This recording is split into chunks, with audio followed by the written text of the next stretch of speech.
Hey guys, Dr. Zach here with Infinity Wellness Center.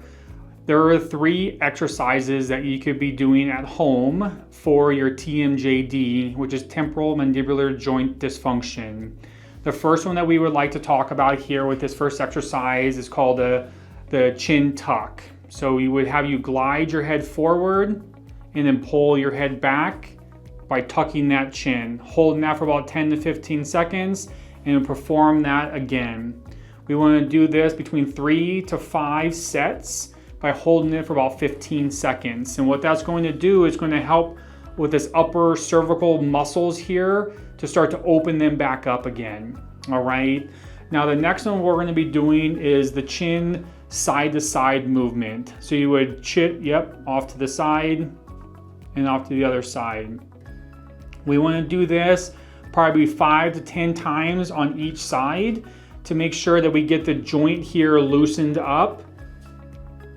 Now the next one that you can do is what you would find some tension and some tight muscles. And there are a couple different areas that we would like to point out here. The first one is going to be back here, which is also known as your occipital muscles. So as you glide from behind your ear, you'll glide all the way around. You'll find some tender spots. When you find that tender spot, you want to apply some pressure and hold for about 30 to 45 seconds until you feel that muscle just relax and kind of melt away. The next one you're going to feel is within the jaw muscle here. This is called the masseter muscle. As you run your finger down, you'll feel little knots. Now when you feel those knots, those are the areas that need to be massaged out.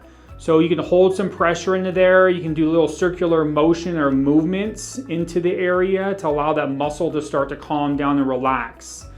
Now with this masseter muscle, you can do it 2 different ways. First one with your mouth closed. Second one with your mouth opened, which is going to stress that muscle, and same thing, get into where we feel those little knots and massage those areas. Now the next one that we're going to be looking at will be called the temporal muscle here on the side, with those patients who get the temporal headaches. Now as you feel, very similar, you'll feel around till you feel the tight muscle, the tender area, and you would hold some pressure there for about 30 seconds. You can also apply some circular motion as well to be able to calm and relax that muscle. If you have any questions, feel free to reach out to us at Infinity Wellness Center. Our phone number is 720-747-5333.